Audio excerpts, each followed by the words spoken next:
Hello everybody and welcome to today's video. We are doing another Netflix show. My last video I did The Chilling Adventures of Sabrina. Today's video we're going to be doing another remake of another popular show back in the day.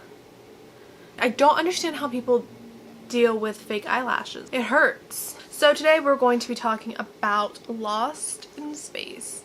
This is the next show on my list that I went through. If you didn't know, there was a TV show by the same name, Lost in Space. It was made in 1965 and it was created by Irwin Allen. Now this show is old.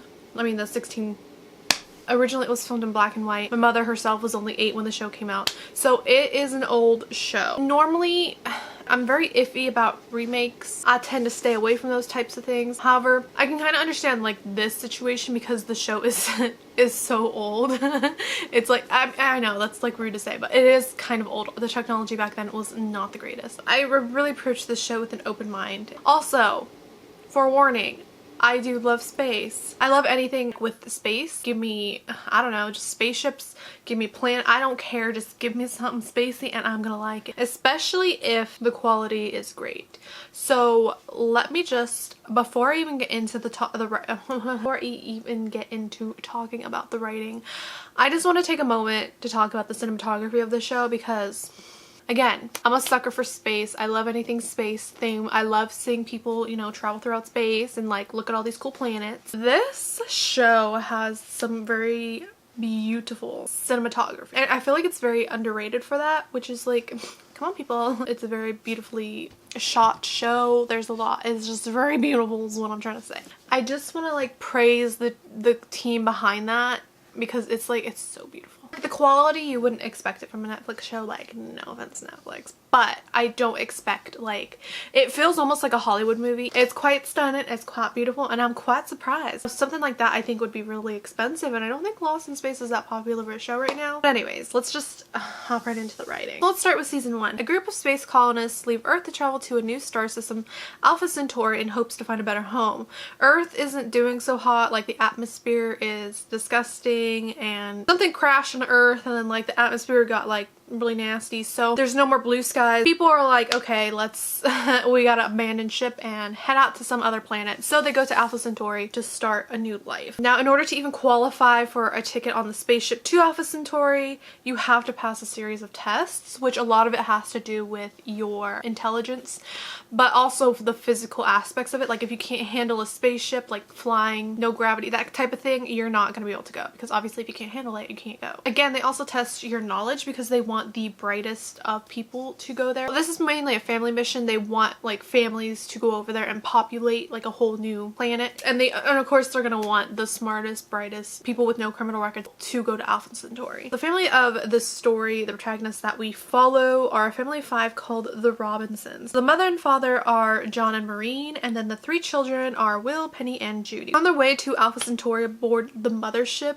it's called the Resolute. Each family has like their own little spaceships, which are like, they're called Jupiters, and then they all are like attached to the Resolute, which is like the big old ship that like transports everyone. During their trip to Alpha Centauri, the Resolute gets attacked, so the family on boards kind of peace out on their spaceship. A series of events leads them to crashing onto a mysterious planet that they're just kind of floating by. A whole bunch of different families are kind of scattered throughout this planet, crashing down on it. In this season, we see the family as well as some of the other survivors really struggle to stay alive on like this foreign planet. The Robinsons do not have the best of luck. Their Jupiter ends up sinking into some ice. Maureen is injured. Judy gets stuck under the ice. Will and John have to go up a mountain to find something to melt the ice. Will gets separated from John. He falls down a mountain. Will's kind of on his own venturing. Will ends up discovering an alien robotic life form and it connects with it. Because of Will saving its life, it does end up forming a connection with him and almost becomes like, it willingly wants to serve him. The robot thinks he's like in debt to Will, so he does like whatever he says and he sticks by his side. The robot, which they actually name Robot, I know. The robot aids Will and his family through their travels on the planet. After being stranded on the planet for some time, they figure out a way to get back on the Resolute.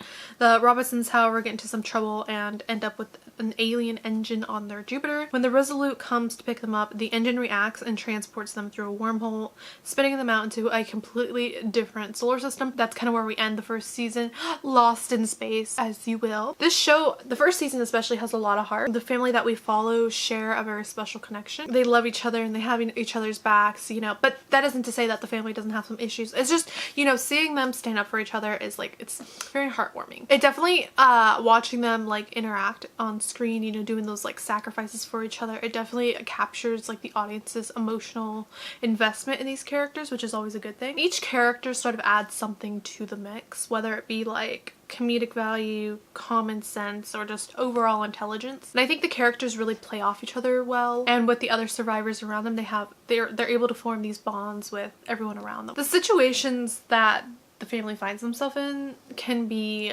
kind of wild. The way they find ways out of those situations can also be kind of wild, but again, it's like they're on an alien planet. Obviously, they're gonna get into some situations that they're not prepared for. Overall, I think this show is off to a great start, especially with its plot. It has a pretty solid plot. I really like it. The only problem that I had with this with the first season especially was the antagonist, the main villain of them all, which is Dr. Smith. What really annoys me about her character is that she's around, you know, she snuck on the ship. She's not like a person who deserves to be there. She's not even a real doctor. She's around a bunch of intelligent people. Like I said, in this show we see them multiple times getting into situations and then proceeding to get themselves out of situations by using their brain. And that includes other characters as well, not just the main family. However, somehow Dr. Smith is able to lie and manipulate her way through all of these characters, like getting them to turn against each other, like all these different kinds of things. She manages to get into their head. It's not even like smart ways, like she's not doing it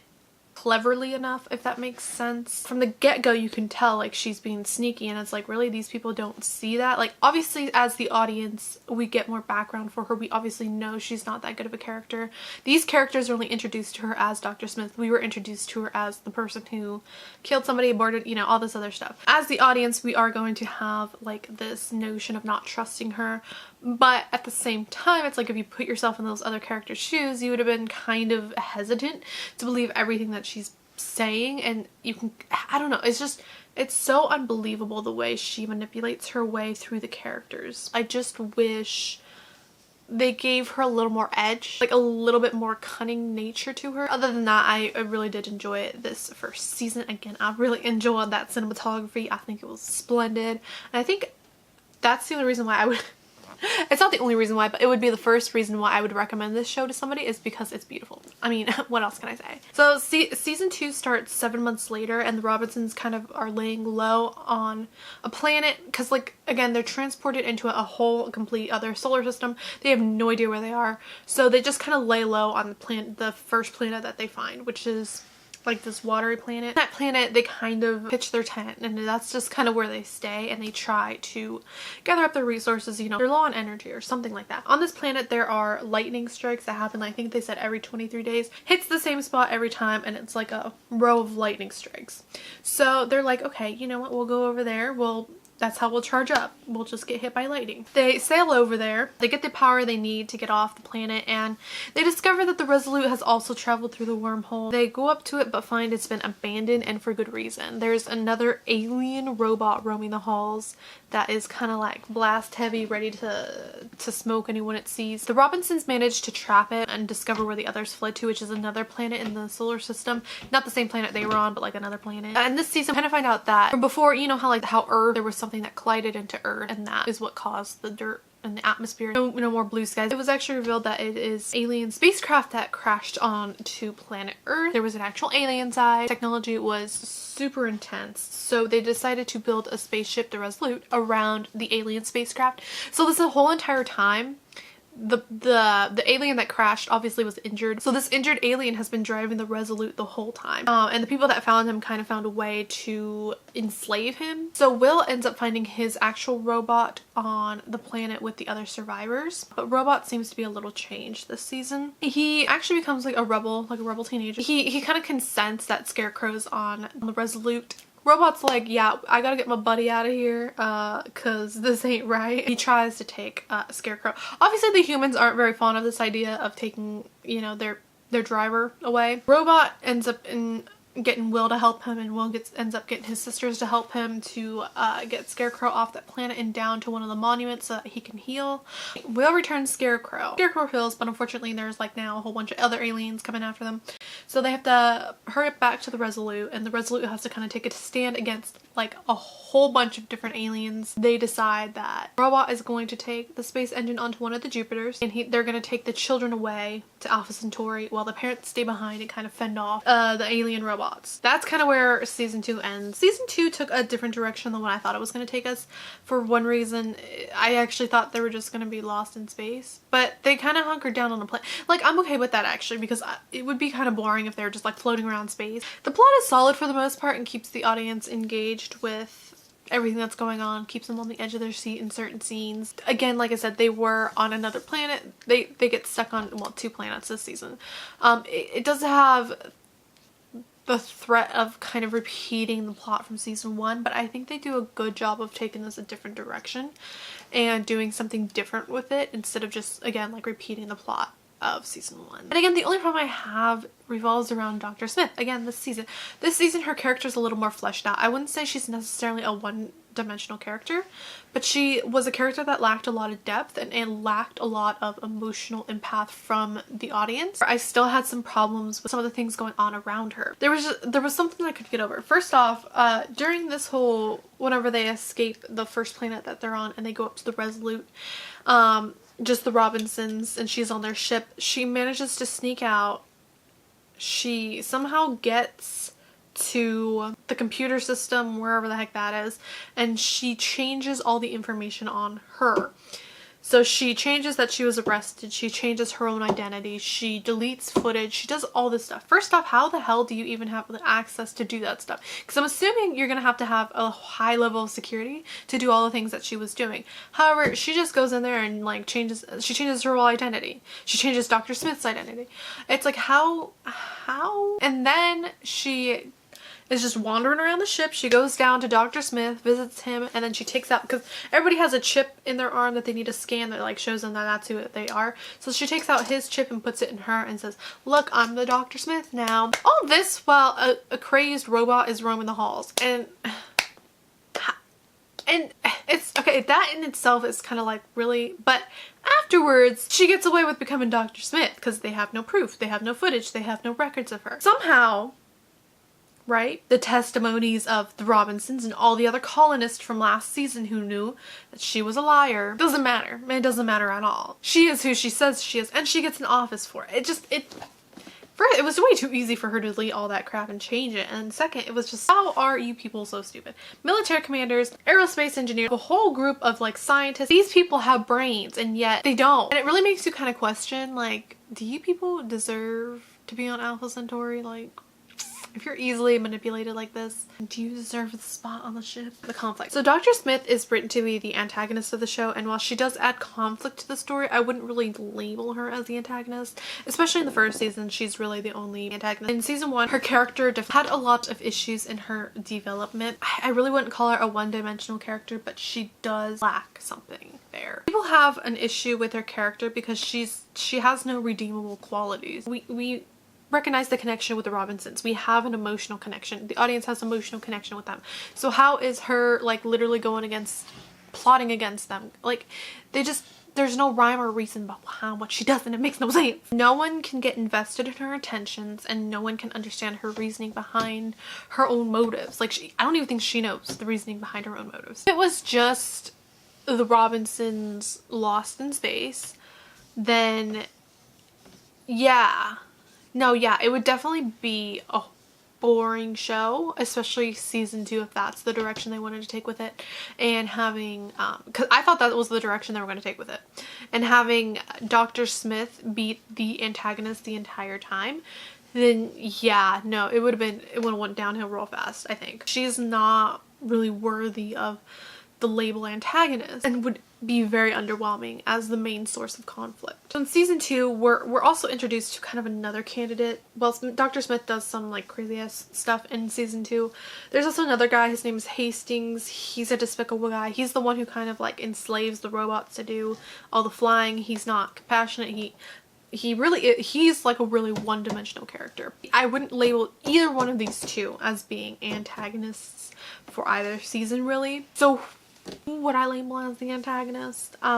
Space. Yeah, I would label Space as the antagonist. Well, definitely Lost in Space is the conflict, where the antagonist, you know, the force working against our protagonist, the Robinsons, would be space. Like, the planets that they go on, the planets that they crash land on, there's always a source of obstacles there.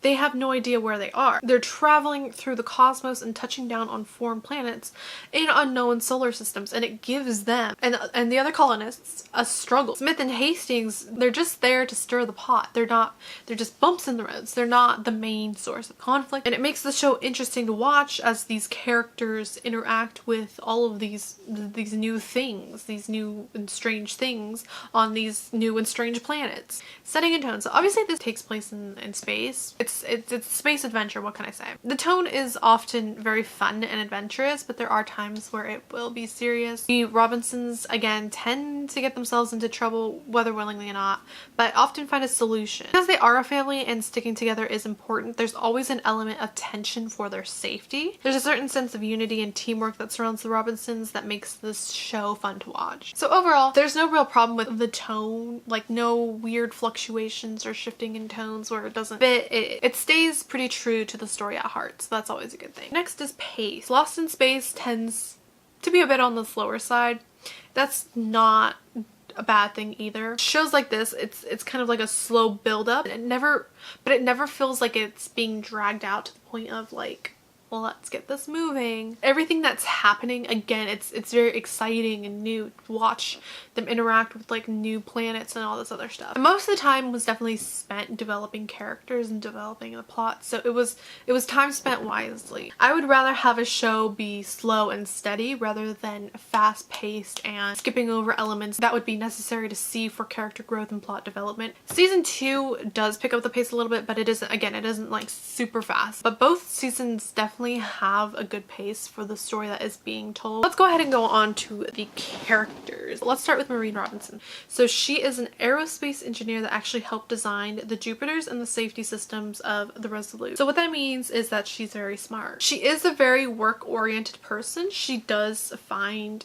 happiness in her work. She loves working as an aerospace engineer. She does do a lot of hours, very long hours. She does make time and room for her family. In the first season especially, she starts off with a really great relationship with her kids. Whilst she does seem to be the perfect character, you know, perfect life, perfect job, perfect family, she does have some flaws. In the first season, everybody else in the family passed all the tests that they needed to board the Resolute. However, Will did not.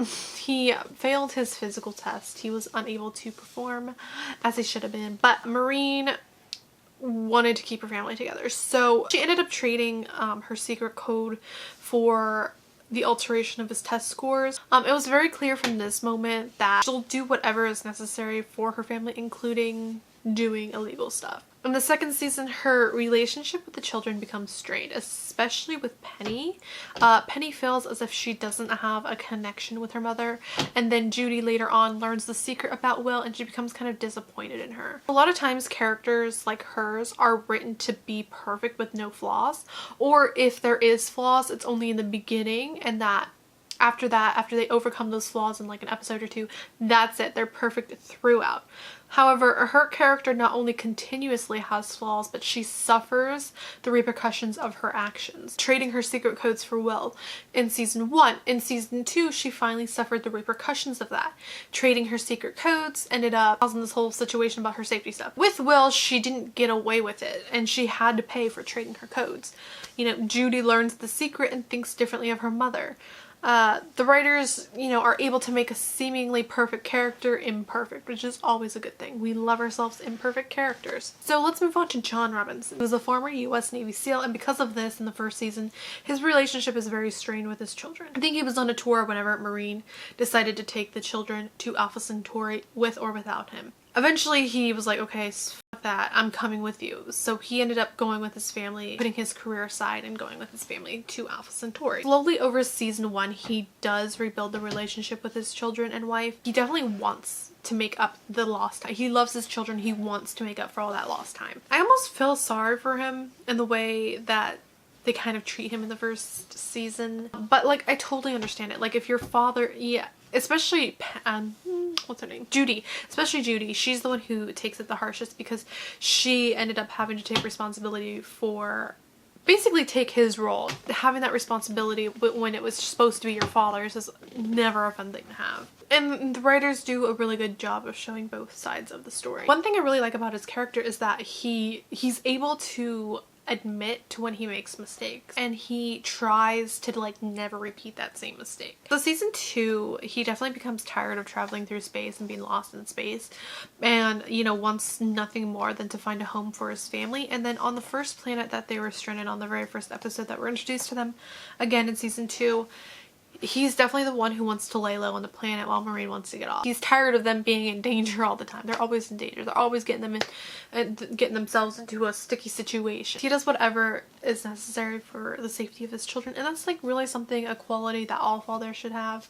You know, that the willingness to fight and sacrifice themselves for their children. It's a really great quality to have. Next character we'll be talking about is Will Robinson. So Will is the youngest child of the bunch. In the first season, he struggles with being the least equipped for the journey. He himself, even though he knows he passed the test, he still doesn't feel like he's ready for the journey. He doesn't feel smart enough. He doesn't feel like his other sibling or his mother or his father. He doesn't feel smart enough. He doesn't feel strong enough. He just does not feel like he's up for this journey, which that might have to do with him actually failing the physical test. Like, you know, he knows he shouldn't have passed that. When he's trapped in the forest fire with a maniac of a robot after him, he opts to save the robot's life, which then in turn the robot pleads fealty to him. And this kind of shows his characteristics, that even though he was scared during that forest fire, and he was scared and frightened and didn't want to be there, and it was probably like, I knew I shouldn't have come along this entire time, he still opted to save somebody else's life while kind of sacrificing his own life. He wasn't necessarily sacrificing his life, he just was like, I'll just die here. Luckily that worked out for him. And the robot is like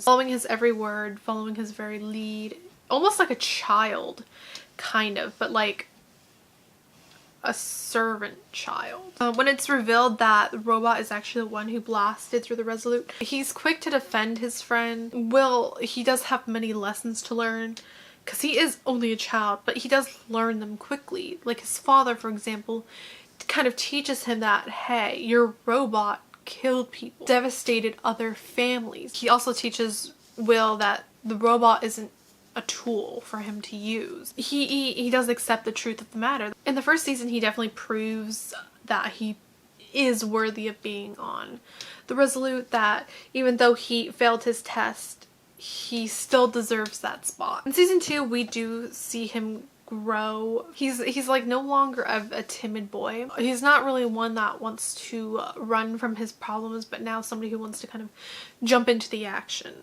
Most importantly, he just wants to find his friend. His bond in Robot is something very special, and I enjoy watching the two interact. Judy Robinson. So Judy is the oldest child of the bunch.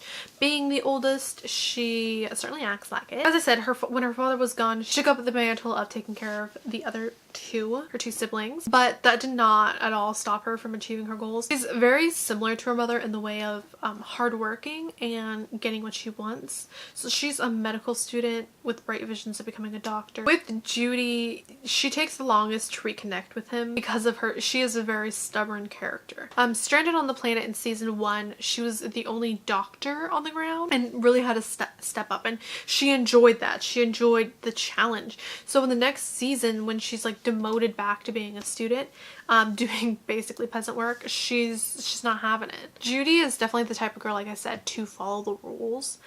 So it's really fun to see her in season 2 towards the end break them. I also appreciated the end of season 2 when she gets to be captain of the Jupiter.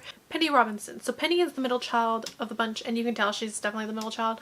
Penny's kind of like in the middle there. She's not really like anyone's favorite, and she doesn't really have a special connection with either parent. She has more of a connection with John than she does with Her mother, she doesn't have like the same level of intelligence as her entire family does. Her family is like consistent of aerospace engineers, military commanders, scientists, doctors, and she's a writer. You can kind of see she's not on the same level as the others. In the first season, she acts more as like the comedic relief. Her personality revolves around adding jokes in situations that are uncomfortable or just serious. And yeah, Penny gets kind of outshined by her siblings. They get more screen time, they get more action. In the second season, however, we kind of see a different side of her. Between season 1 and 2, she writes a book about all the things that took place in season 1. Will publishes the book, and everybody, even Dr. Smith, receives a copy of the book. Everybody reads it except for Maureen, and she kind of knows that. She knows that her mother hasn't had time to read her book, and she feels hurt by it because, you know, if Judy wrote a book, her mother would be all up on that. And it's a moment that a lot can understand, like trying to please a parent and really them giving you nothing in return. Her character definitely gets more dimension in season 2, which is a good thing, because I feel like her character was maybe the only one that wasn't quite as developed as any of the other family members, but in season 2 she definitely becomes more developed. So Dr. Smith, like I said, not a big fan of her. So Dr. Smith's real name is June Harris, and she is not a good person. She stole her sister's identity to start a new life in Alpha Centauri. While sporting the Resolute dressed as her sister, a man approaches her trying to get like all hot and heavy with her. But, you know, obviously because it's not her, he's like, what the fuck is this? Like, who are you? So he's about to call security, but June's like, not so fast. So they kind of get into like a little spiff, and then they're like by like this chamber that like launches spaceships, and then she kind of pushes him into that chamber, locks the door, and then he's like, unlock the door please, because otherwise I'll get launched into space. And she's like, will I though? So no, she does not. And he gets launched into space and dies. That happened, and unfortunately for her, there's security cameras all over the place, so no, she doesn't get away with it, luckily this time.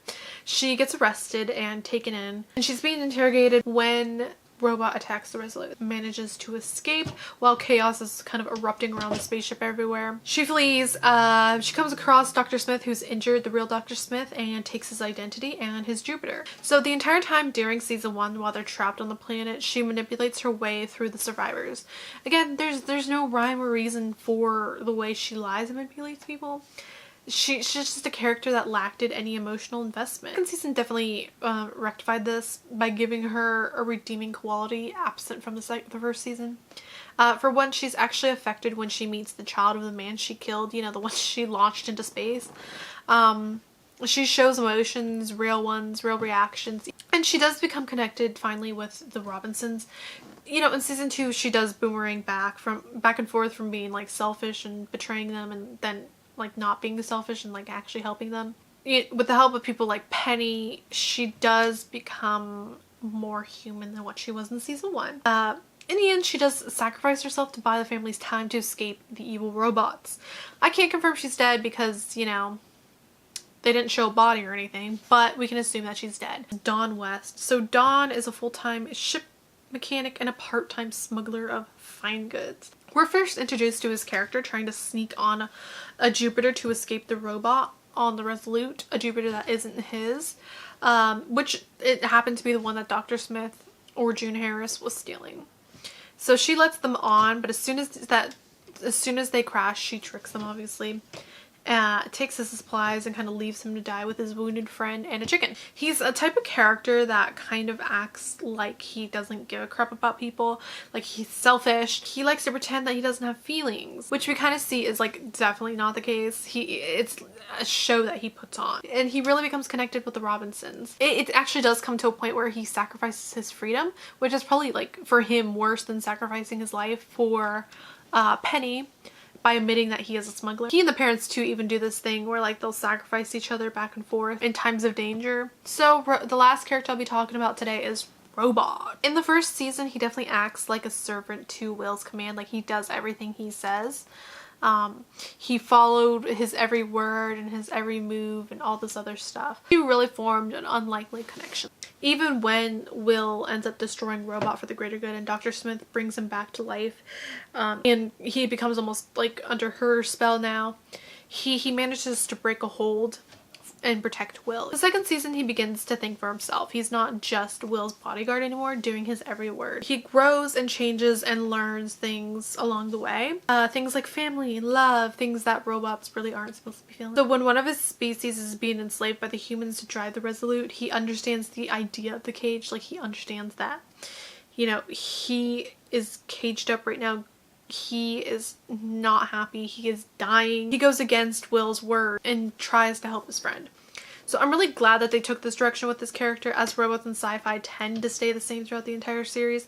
They gave him depth and the ability to do something only humans can do, not all of them, which is change. It makes him and his interactions with Will and the family much more interesting. Dialogue, real quick. Whilst Lost in Space is a space exploration that has like military commanders, scientists, all this other stuff, you would think it would be hard to understand, but it's relatively easy to follow along with. When doing a show that involves things like astrophysics, physics in general, aerospace engineering, it can be hard for the average viewer to even understand what is going on with these different topics and stuff. I think it is pretty accurate to the terminology and jargon that it would be used in like actual space adventure, but it isn't super hard to understand, and I think the average viewer can enjoy it for what it is. And even if there is like some concepts that are kind of hard to grasp, or like the characters are explaining a concept that is like that has a lot of like science talk in it, they do a great job of not just telling but showing as well. So they not only tell it through the characters, but they also show it with the visuals, which is very easy for the average viewer to understand. I think this show is a pretty good show, and if you are like me and a space lover and just love looking at space, this show is definitely for you. If you like space adventures, anything like that, this show's for you. I would definitely try checking it out. I think purely for the cinematography. Again, this show isn't quite as popular as some of the other shows on Netflix, so I really hope that it does get a season 3, but who knows. So anyways, that is it for today's episode. If you did enjoy my review / breakdown of the writing of this season, go ahead and leave a like and subscribe. Also, I do have a website with the article version of this video on it, so if you want to go ahead and check that out instead of watching this video, you can go ahead and click on a link. Next week I should probably be doing, oh god, the Dark Crystal. The Dark Crystal, that will be a fun one. I hope you enjoyed this video, and I'll see you then.